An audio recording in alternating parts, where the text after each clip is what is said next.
Welcome to Super Soul Sisters. My name is Jamila Oluka and you're watching us here on UBC TV Inspiring Uganda. It's yet another beautiful session that we're going to be sharing with another Super Soul Sister. So it's always exciting for me every time I have a new guest because you get to learn a lot as a host, and also I know you who is watching, you're learning something out of it. But before we delve into the show, I want to give credit to Shone Creations for always making sure that we're on point with our set. She's the one who dresses me, so if you need anything, especially for us plus size women, this lady has everything. You can see how she dresses me, so don't feel bad that you're plus size, you cannot get anything that can fit you. It is there. And for those who are petite, it's there. For the children, I know that we will share with you some photos, but also if you go to her Instagram, you'll actually find that she has so much to offer. You can check the number is on the screen so that you reach out to her. We support her. As sisters, we support. And I know that it's us ladies who wear kitenge most of the time. I know some of you are familiar with the guest that I'm going to be hosting today, but every person we meet is new to us, regardless of where you've seen her or if you have had an interaction with her. For us, it's always new, and we believe that new is nice and sweet and exciting. Honorable Sheila, first of all, you're most welcome to the show. Thank you very much. Thank you for honoring our invitation. You know, you have quite a busy schedule, but for you to give us time, we really feel appreciated. And thank you for supporting Super Soul Sisters. Thank you. Now, with that said, Honorable Sheila, could you tell us your names, where you were born, and take us through the little, before you got the titles, how was Sheila, the young girl, and where did she grow up from? Thank you very much for allowing me to share my story and being part of the Soul Sisters. I think it's really an honor. I don't take it for granted that there are many people you would have invited, but I'm really glad to come out and share my story. My name is Sheila Kawamara Mishambi, as of now. I have a pet name. I'm from Toro. Oh. I'm a princess in Toro Kingdom, so I am Abwoli. Abwoli. Yes. I have never understood I only hear Twoki, Abwoli, Akiki. Yes. But I didn't know that they have some kind of attachment to the tradition. Yes, they do have an attachment. They were brought into Toro by the Luos. So when you go to northern Uganda, they attach meaning to those names. But for us, it is a pet name. They passed them on to us, and as the Babito were the ones they're the Luos, yes. The Babito. So they became part of the Toro tradition, Toro and Bunyoro. Yes. So you must have Mpako. Originally, for those people that went to school with me, I had another name. Now it doesn't feature anywhere. Which one was that? But it's on my academic qualifications. That is Mukabakoba. Mukabakoba. Yes. And that name, those people that went to school with me in Shimoni demonstration school, they know that one. And those that I first had my primary one at a school called Luzira. It still there exists. It is called St. Stephen's Luzira Primary School. Luzira, yes. Yes, that's where I did my P1 way back in 1972. That same year, Idi Amin asked the Asians to politely leave Uganda. So I have not had an interaction with someone who has first what we read in history about the Asians. Yes. So in 1972, Idi Amin politely asked the Asians, particularly, not all Asians, it was a particular group of Indians, because people from Bangladesh and Pakistan, they are Asians as well, but those remained around. So it was, much as they say that it's just away the Indians. All of them. Yes, but people from Bangladesh, people from Pakistan, they did remain around. So in 1972, when they were chased out of Uganda, Shimon, which Later became the Shimon Demonstration School, was actually called Indian Primary School. Oh. And the one below was Shimoni Primary School. So Shimoni Primary School became Shimon Teachers Training College. Yes, because I remember teachers used to train. Yes, and then we were now brought in because they had to fill the classes, they had to fill the numbers. So possibly if I hadn't, possibly if Idi Amin hadn't asked the Asians, the Indians to leave, I would have remained in Luzira Primary School. And it was quite funny because for me, I didn't see anything wrong. Because in Luzira, that is seeing anything wrong with the Indians being told to leave, because I was in a school where we were being taught in vernacular, that is in Luganda. Much as I'm not a Muganda, but we had to learn in vernacular P1. So when I came to Shimoni, I had to adjust to learn in English. Although my first language, of course, my mother was a teacher, so my first language was English. But still, it's not the same thing when you're not learning it at school. Yes. You can speak English, but then I had challenges writing English. Oh, yeah. If you asked me to write a pencil, because the other side we are learning ma, me, mi, momo, I would, yes, I would spell for you pencil as P-E-N-S-O. Pencil.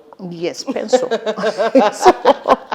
So somehow, in 1973, when I joined Shimoni, it was challenging for that year. I had really big time challenges. Maybe you are not alone. I was at maybe the a bottom majority of you. Yeah, I was at the bottom of my class.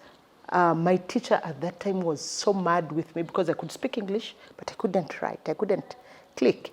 So she began using words like, "You are stupid, you are such a what." So those words kind of remained with me for a very long time. Those words told to kids in their early days, they really stick in there.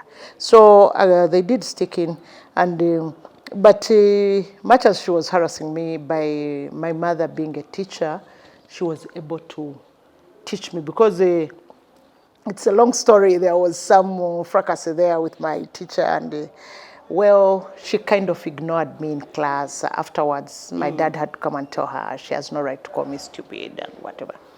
So she ignored me, and well, I had a merry-go-round in my class.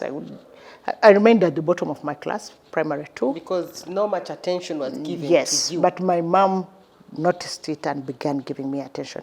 By the time I went to primary 3, I was at the top of my class. So I wasn't stupid after all. So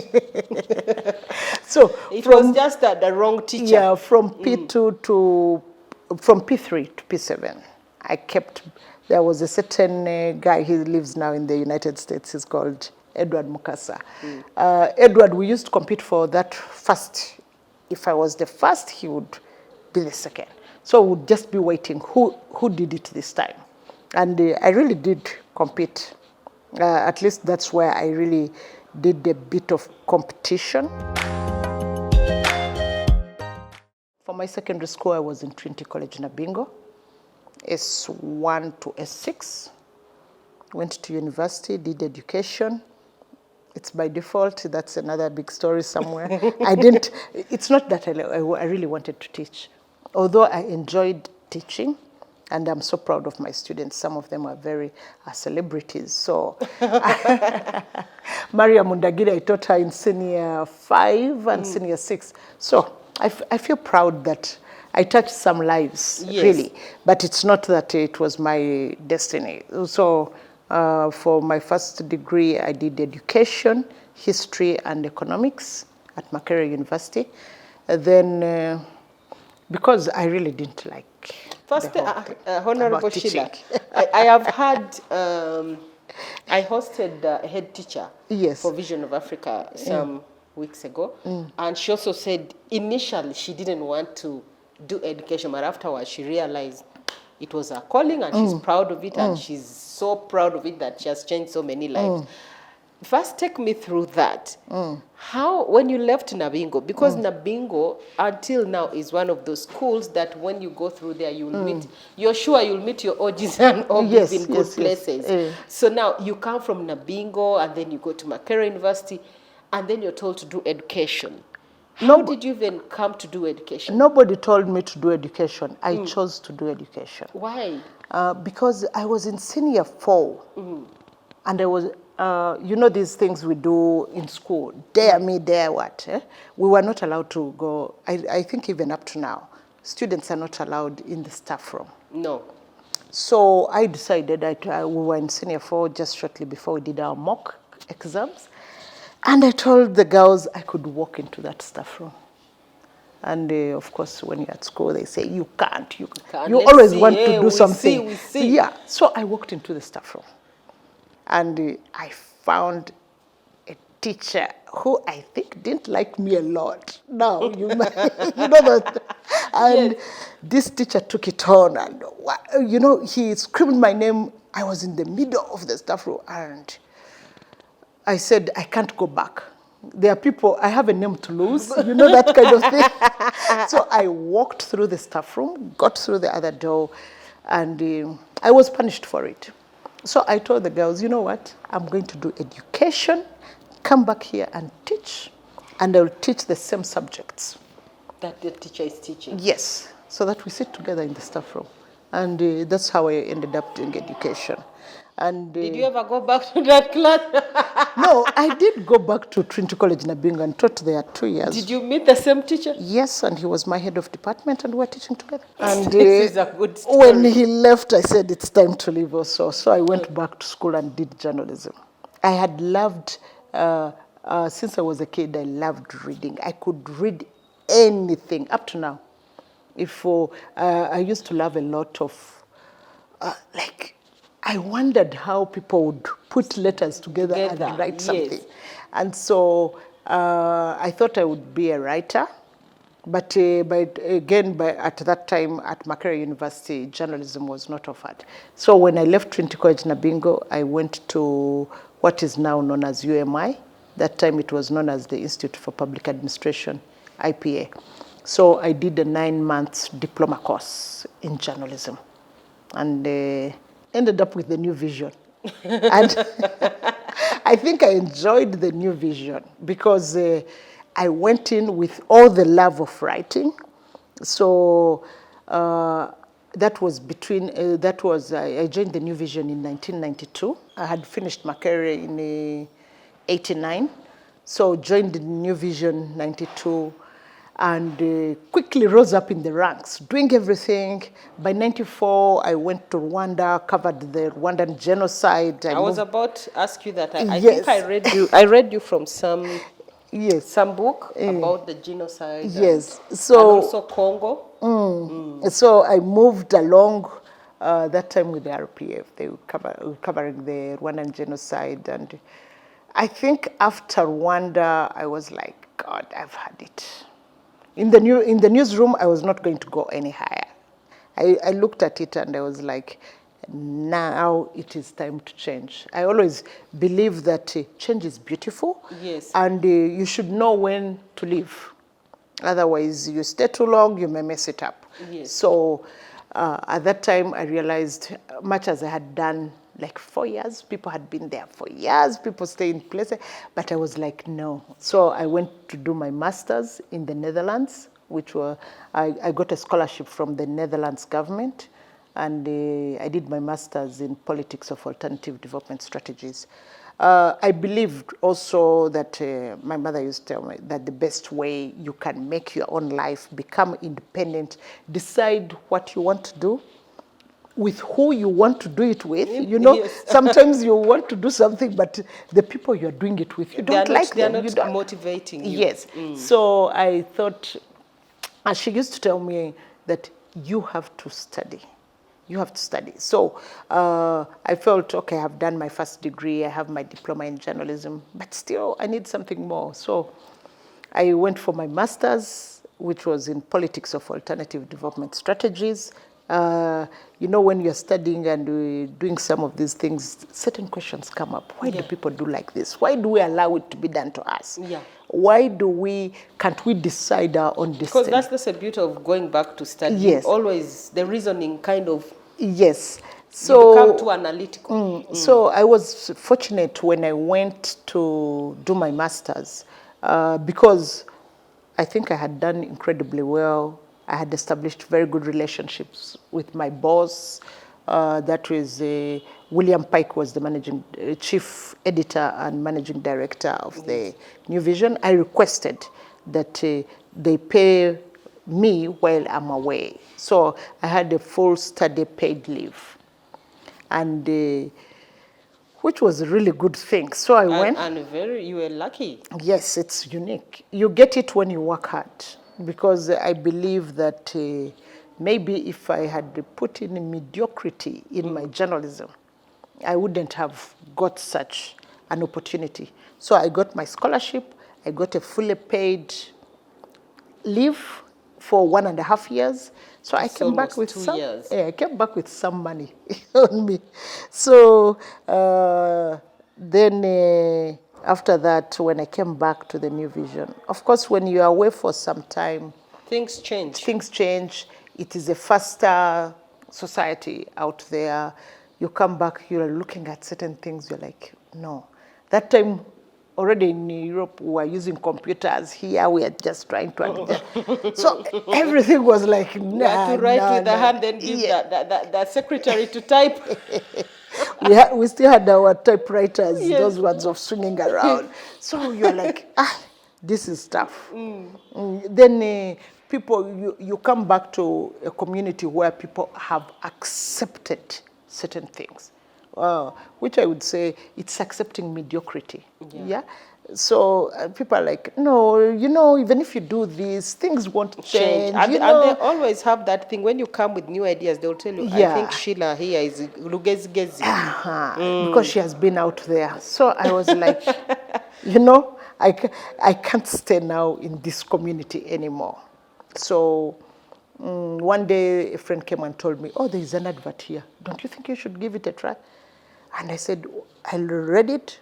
There's this organization called Uganda Women's Network, and they are looking for somebody. By then it was the coordinator, but it is really the executive director. I was like, you know what, I can do this. Where are they?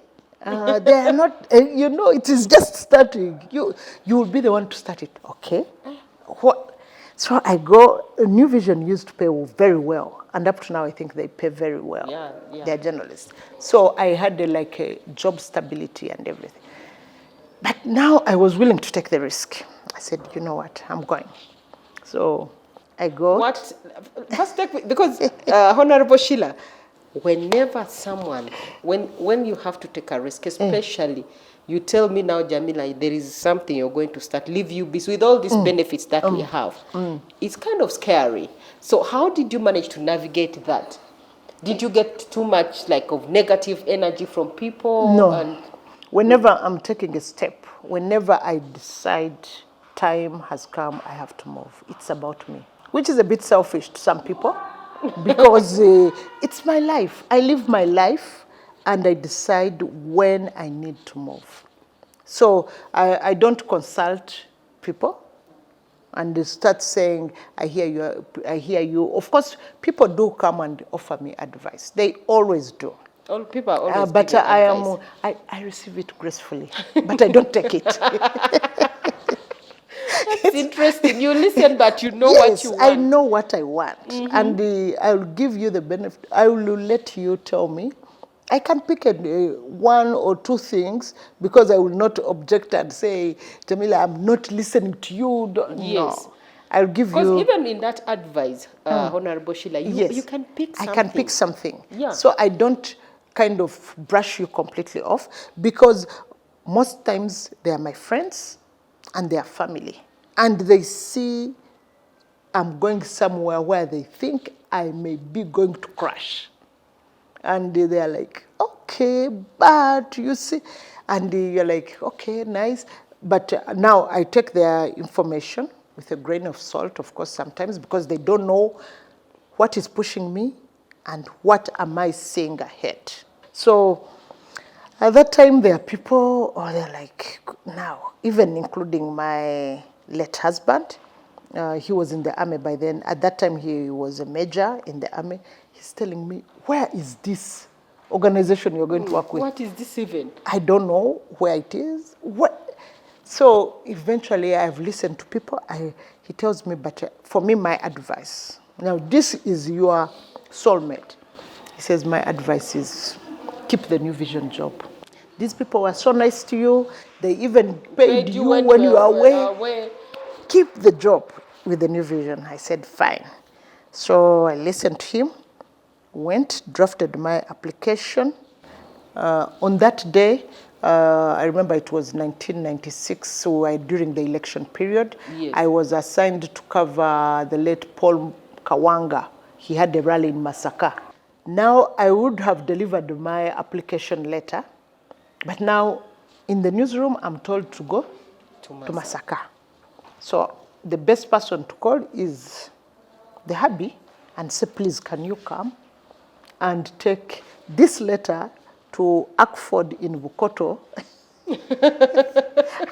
And you know, when he came, I'm leaving for Masaka, he's like, but I thought we discussed this. I said, please, just do me a favor, drop it. You never know, maybe I won't be called for the interview. Maybe. Just take it there. The guy went asking where this place is. He dropped the application letter. And I think behind his back, he knew the kind of person I was. So he was like, I hope they don't take her on.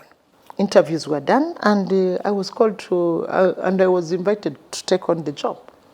I'm asking, okay, what do I do with this job? What is the JD? We have this proposal we wrote. We got money. We don't know. Here it is. I look at the proposal and I say, okay, now I have to make sense of that. And then we start. So they were so happy with me because wherever I would take them, we go. And already you had a big social capital with you. So it was, they said the advocacy. I said, fine, we can advocate on literally anything about women. At that time, we advocated on sexual harassment, violence against women, women's education. You mentioned anything we had just gone after the Constitution of 1995, where we had put so many things, but there were no backup laws. So the Land Act came up 1998. 97, we wanted women in the local government. Everybody was like, why are you taking these illiterate women? First of all, these women do not know anything about leadership. There we were saying they have to be there. The Constitution says in order for the local government to be valid, three must be women. Yes. Okay, they say, okay, we've given you 3 women, fine. Then we say, and it doesn't mean we can't compete for the other posts. You give us 3, but we are also competing. And they're like, you know, it was like, and the woman what MP do you want? So it was a struggle. It was very exciting. The 90s were really very, very vibrant here. At that time, 97, we came up with now, I think NGOs, because now, you remember, at that time we didn't have multi-party politics. It was just one, the movement. Yeah. And then we now begin saying ideas and saying, why can't we have political parties? So that the competition is there. And of course, there we were, then NGOs came together. So I became the first chairperson of the Uganda National NGO Forum. And there we were, the East African Community treaties being discussed in Arusha. We bought the buses, go to Arusha, we have to work on the treaty. And it was fun, coming together with all women in the region. Especially in East Africa. Yes, at the East African level, with the Martha Karuas. Here we had the Winnie Byanyimas, the Miriam Atebe. That was that time. Yes, so everybody, there was a lot of fire. We were just reading it in the newspapers. So that gave us an opportunity to know what was going on in the region, what was going also in the at the national level. And we really pushed for women who were really, really powerful and passionate about the women's cause. So Those were the days when we could still talk because there was no political party. They hadn't yet brought this act of PAM, Yeah. new management act where people are not allowed to gather Why, and speak. yes, all those came afterwards because we had Electronic Act. I all can those. say that maybe we created a lot of reason for government to get more scared of itself and its people, to create laws that would bar people from speaking. At that time, of course, these laws were not there. So we could caucus as women, and what united us was being a woman.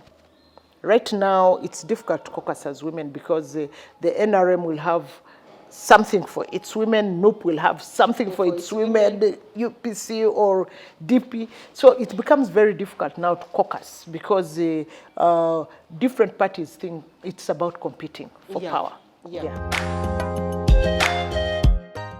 Honorable Sheila, you've talked about work. You know, when I look at your trajectory between the time you left New Vision until the time you're promoting these women advocacies, empowerment, and all this, whatever, you have not. How were you able to balance family? Because where I'm bringing this, first of all, people believe journalists are too busy for marriage.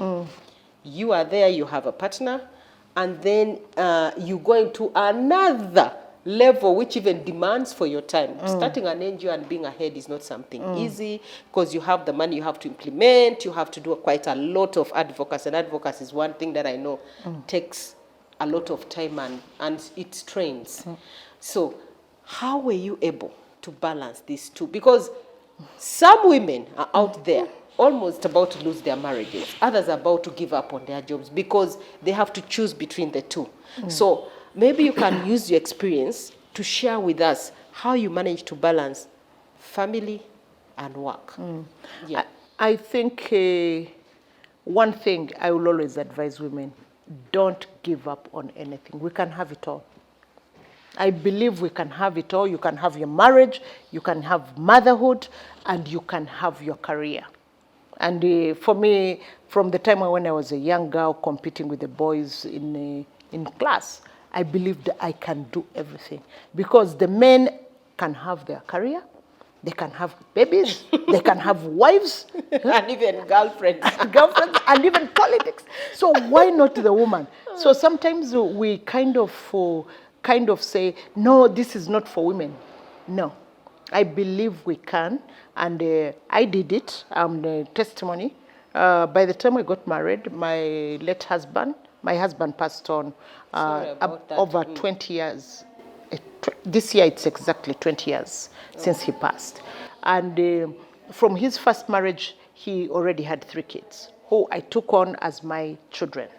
And with him, I had 1 biological child. And this child came in the year when I was joining Parliament. So by the time I joined Parliament, he was 9 months old, and I was not leaving my child here. So I used to travel with him to and fro Arusha in Parliament. So if we had to travel, I had to request my colleagues to help me with the baby. One carries the bag, another one carries the stroller, the pram, another one carries other essentials that we go along with taking along the baby. And of course, some people would say, why are you doing this? Doesn't he have a father? Why doesn't he remain home? He's my baby. And when I'm a parliamentarian, my baby goes along with me. I can't leave him here for 3-4 weeks when I'm in Arusha. And then the child misses that. Yeah, so I have to go along with my baby. And in a way, it was a kind of advocacy. It is so straining to carry along a baby, but it was just to also teach our society that when we are mothers, we shouldn't be ashamed. We go along with all our roles. If you expect me to look after a baby, fine. I'll also be a parliamentarian and look after my baby. Wow. For now, let us go for a shot. I want to come back and delve in that so much to find out. For now, we are going to go for a break, but I want again to remind you that Tushone Creations is here and is supporting Super Soul Sisters with all these attires. Please make sure that you check the numbers, they're on the screen, so that we support her in Super Soul Sisters, we believe in supporting ourselves as women because women take a lead in managing a family nowadays. And also when women are empowered, that means children go to school, everyone remains happy. So with that said, I want to remind you also again that we run every Wednesday, 9 p.m., 11 a.m. on Friday, and also you can get us on YouTube, all the episodes. Name whoever we've ever hosted in this show, you'll get a full episode on YouTube. And please share, like, comment, tell us what you need us to change. And then we'll make, if you have any suggestion for any guest you want to appear, please just reach us on YouTube and we shall get you. We're also on TikTok. For now, my name is Jamila Oluka. Let us go for a break. We shall be right back. Welcome back to Super Soul Sisters. My name is Jamila Oluka and you're watching us here on UBC TV Inspiring Uganda. Today we are here with our own. I didn't want to tell you before, but now since she has already introduced herself, she's also a journalist by training and by practice. So when you have a journalist in the house, you feel proud. So for Sheila, Honorable Sheila, I like calling her Honorable Sheila because it's a beautiful title, I believe. It's a nice title that many people are struggling to get as we move towards elections. So Honorable Sheila, you are here. I want to take you back. You talked about you carrying your baby to Arusha for the EC Legislative Assembly representative. But before we go there, how you were at AFOD? Uganda Women's Network. Uganda Women's Network. You're advocating for women, and then you get to pass this advocacy to the region. Yes. You know, you're putting branches so that nobody is left behind. So how did you even get to go to Arusha and then become a honorable? Maybe you can share us also that story so that people know that you can leave the newsroom and actually fly up there. Actually, I'm laughing because it wasn't as straightforward, like waking up and saying or aspiring to say, I want to go to Parliament. With the posters. Now, yes. Now, going way back in 1972, no, 73, when I was at Shimoni. So my dad at that time, he used to come for us to take us home for lunch. So we are passing here. You know, the school, Shimoni, is just next to UBC which was by then called Radio Uganda. So as we are passing, I asked my dad, what do they do in that building? That is Parliament. And he tells me that, he goes on to explain, you know, he has to bring it to my level. That's where clever people go and discuss things for the country. And I said, wow, I will be a member of Parliament. So everybody, all my siblings laugh. By then we were 3 at Shimoni. And they laugh and they say, but you are the stupid one. You are the one at the bottom of your class. Ah, that's the time you are at the bottom. Yes, and they said, but still, I will go to Parliament. We move on. 1993, I'm in the newsroom and I go and cover Parliament. My mother is so happy. She said, when she read my story, she said, you said you'd be in Parliament. Now you are there. I said, Mommy, I did say I will be reporting in Parliament. I said you'll be in Parliament. Debating. Yes. And so deliberating. Those people, then I, of course, left it there. Like, I don't have a constituency. One, my constituency would be in Kabarole, but I didn't grow up there. You're not even acquainted with what's happening there. Here, I would be, so there was no way I could get into Parliament. Then I get married to a man who was formerly in the bush. So each time we went to his home area in Rukungiri, so many people would gather. So I told him, if you ever become a politician, room for divorce. Because really, politics, no. We can't bring politics in the home. So we used to joke about, you know, now, as people are warming up, I'm also planning to leave Uwanet. And we are in a time when people are expressing interest to go to Arusha. I didn't have any interest. I'm like, I'm going to do my businesses. I had promised I would retire before 40. So I'm going to do my businesses. So we are having a drink in Tinder, and people be bringing up a conversation like, these ladies who are contesting, who are vying for Yella, what do they know about what we have been fighting for? The women, the issues we have been talking about, those issues we had put into the East African Community Treaty. So we discuss it. Then they ask me, but Sheila, you said you're leaving ONET. Why don't you be one of those to run? I'm like, no, I'm not a politician. And deep in me, I still believe I'm not a politician. So I'm told, no. Sheila, actually, you can do it. I said, no. One, I've already told my husband, if he ever goes in politics, I'm out. So you don't want to chew your own vomit? I can't chew my own. So now my friends were his friends as well. So they're like, oh, Jack is the problem. If it is Jack, then we can go and talk to him. I said, no, don't do that. So I had tactically, that weekend we went to the village, to his home, and as we were coming back, I had the Sunday vision. Then I brought up the conversation. Oh my God, look at these people who are going to represent us. How can we even allow this? You know, Jack, sometimes I think I should go into politics and we fight for what we've really done. You said it in a joking way. Yeah, trying to bring conversation. You have to be tactical sometimes. And the guy is like, by the way, why not? Why don't you join?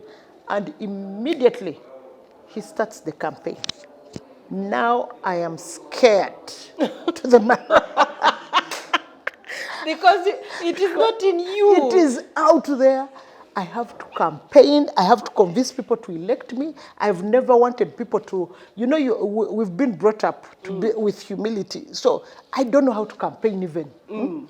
I can advocate for people's rights. I can advocate for anything. But I don't know how to ask for myself. To beg.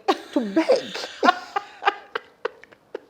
It was the most 2 painful months. I think there were 2 or 3. It's two, from being 90 days. From being a Sheila who is ordinary talking for other people to a Sheila who is begging for herself to be voted, and people are bringing up all kinds of allegations. Somebody tells you in your face, I can never vote for you, you woman. You know what you did to me. And I'm like, please, you want to go on your knees. Composure. So it became a real battle. My husband had to come in. One, they did not know he was my husband again. Now that's also, because all along everybody knows me as Sheila Kawamara. So now I have to adopt a third name, Mishambi. So he has also to declare, yeah, she's my wife. And the way people, because now they know you're this strong woman who is advocating. Because everybody knows him in his own caliber as a UPDF officer. They don't know who the wife is, who is busy pushing boundaries at every level. So where he had to come out, he campaigned for me. And I won the elections. I won I think we were about 9 contesting for the western side. And I won. So I became a member of parliament. I gave my all, together with my son, whom I had to move with. And unfortunately, I think it was 2 years into parliament, 3 years into parliament, when my husband passed on. So sorry, he didn't get to enjoy. Yes, now I had 4 kids to think about. So I didn't, contesting, I did contest and lost, but my heart was no longer in it because I couldn't see my kids growing up with the hectic life I had in and out of the country. So I just decided, you know what, I've served. The 5 years I did, now I need to grow my kids.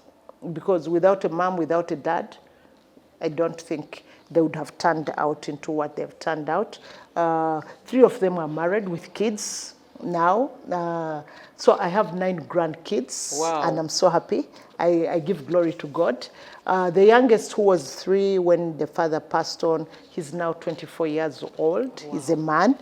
And then along the way, when this young man who is 24 was 10 years old, he felt he didn't have to be a last born.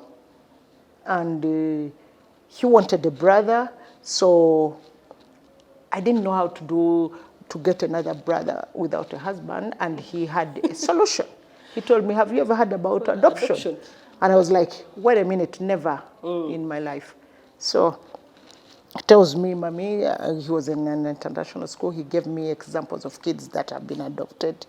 But, you know, at that time, I had kids in university. It was the last thing on my mind to go back into Pampers and napkins.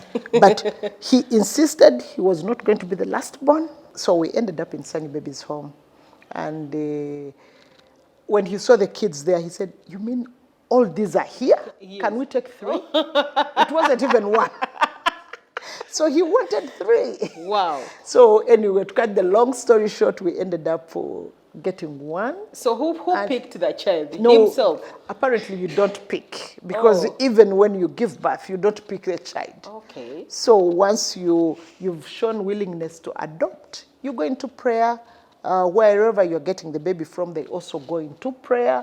So somehow a baby is brought to you, you are matched with this baby, and apparently as we grow, even that very day when they gave me my baby and said, this is the baby. A boy? Yes, he's a baby boy. He's 14, going to be 15 this year.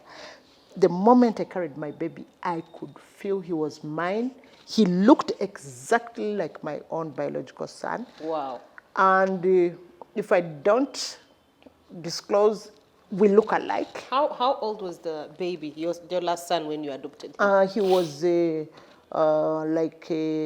was coming to 1 year. He was still crawling. Wow. So he was really a baby. Yeah. We went back into Pampers. We went back in preschool. I think he was quite a handful. So at 1 year, 5 months, I had to put him in school. Because not real school, because I would drop him there.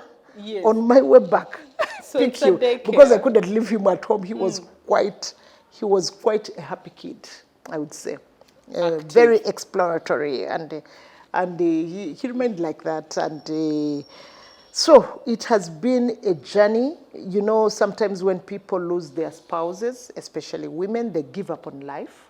I think to me, also it became another life I'm given now.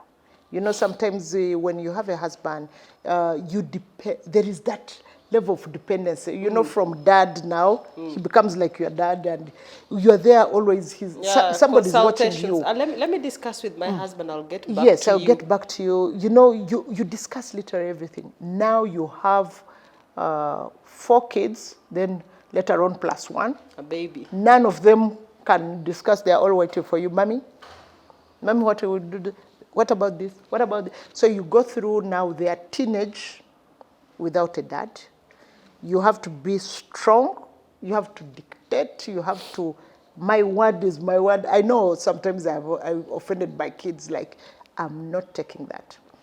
Recently, one of them, the eldest, was telling me a story how she had a party and they had to go out with her friends. So I asked, what time does the party end? She didn't want to stretch it. She told me at 9. So at 9, I was there to pick her. And she told me, Mommy, the party hasn't started. And I said, you told me 9? We go. She said, Mommy, I could never forgive you. Everybody. Did she cry? Even if you cried. It was. But now I told her later on, I said, now that you have kids, you realize you don't, because I found they were all teenagers. Of course, after 10, I wasn't going to risk my kids like that. So sometimes you had to be very strong, and I had to meet all their friends.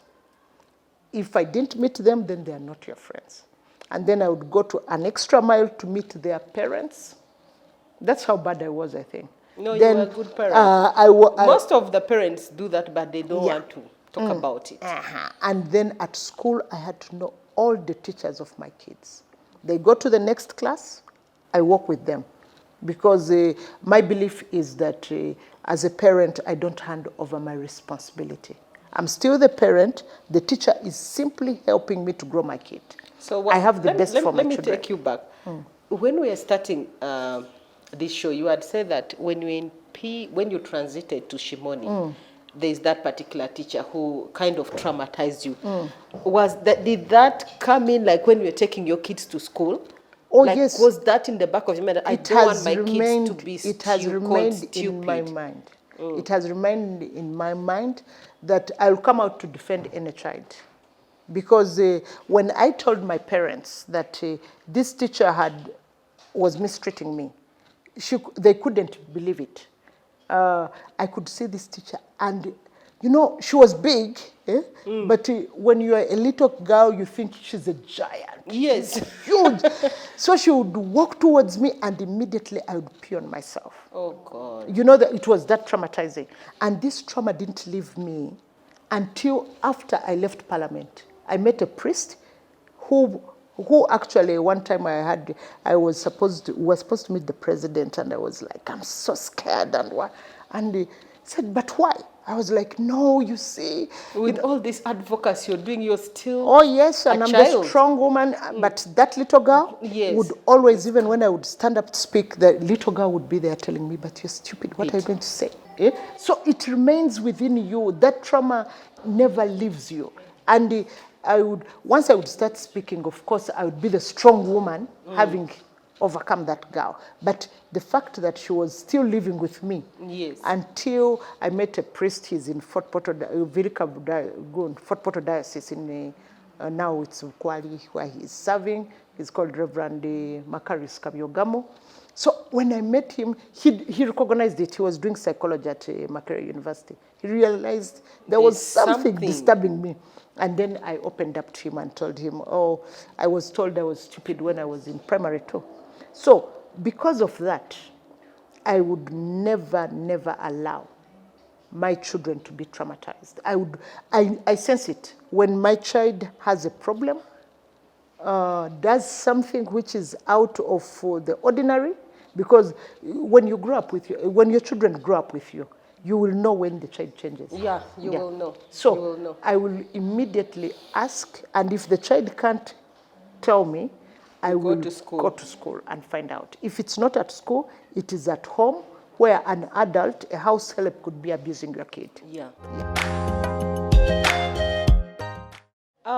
Now that you have raised your children and everything, being a widow for 20 years and still having this energy.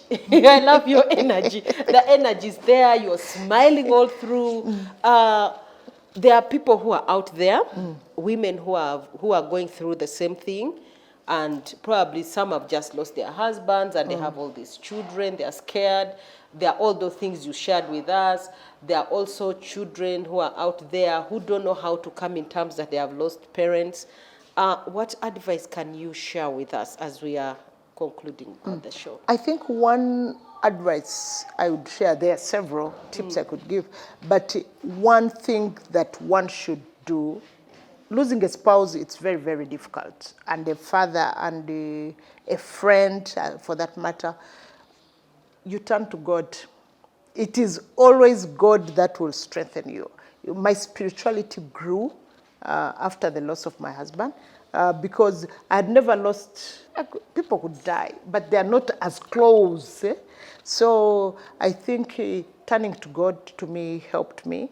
And I'm a Catholic, so people will say, oh, so you became a Moroccan. Yes, we as Catholics, we have always been Moroccan. There's also that category where they say, I think there's normal Catholics, then there's the other ones who are really, really the charismatic ones. Charismatic no, ones. I'm still Catholic, but I got to know God at a deeper level because I saw what God could do. There are times when it was totally like a hopeless case. And God always came through. School fees. You know, I landed on a verse in the Bible. It was Isaiah 54. It's a whole Isaiah 54. I took God on all those promises he makes. He says, I will educate your children. I say, fine, you pay the fees and in international schools. He didn't say, I will educate your children in some UPE school. No. I took my children to international schools. He says, I am the father of orphans and husband of widows. I said, very good. He becomes the rich husband. I don't choose a poor husband. My husband had all the money, who is God now. He knows he's the father of my children, so he has to take them in international schools. So they graduated from schools that were really reputable. I never failed to pay their fees. He always came through. So it was, to me, an eye-opener. Right now, I'm a businesswoman, an entrepreneur of Tembuzi Culture Fun Park, which is located just after Namugongo. It's a big heritage park I was coming up. about to ask you that. What is it that you're doing now? Because, Honorable Sheila, the vibe, the vibe is too much. Yes. It is so nice, you know. Yes. So I'm a founder and the chief visionary officer for Tembuzi Culture Fun Park. It is a park seated on 14 acres. It's very difficult to say. How far from Mukono? No, yes, it is in Namugongo. It is 4 kilometers from Namugongo. When you use Sonde Road? Yes, Sonde Road. So it is in a place called Nabusugwe. I know Nabusugwe. Yes. So the park, we are building a heritage center, which it's called Tembuzi. It derives its name from the Abatembuzi, who were the first human beings on earth. And we hope, I'm inspired to retell the story of our people so that our children, our great-grandchildren, and their children in future can be proud of who we are as Africans, and also to show that before we were colonized, just in the previous century, we existed, and we had done a lot. Our great-grandparents did quite a lot. Wow, interesting. I think with all that said, I'm really happy that you, in your busy schedule, you managed to come for Super Soul Sisters, and we are glad to see that God has made you come through all that. And probably people who are out there who have been seeing you vibrant, they don't know that you actually started from humble beginnings to where you are today. So for those of you who are watching, I want again to thank you for listening and also watching our show here on UBC TV. Today we're with Sheila, former journalist, and so many other things, politics and all that she has shared with us. And also for those of you who have just become widows, please take an example of Honorable Sheila, that she has come through and she's triumphing. She's moving there and she's happy. And you too can be in the same situation. For us here at UBC, we want to thank you again, and remember to watch us every Wednesday, 9 p.m., and then Friday repeat, 11 a.m. And also you can get us on YouTube, still Super Soul Sisters. My name is Jamila Luka, and don't forget to support Tushone Creations. You have a lovely day. Bye-bye.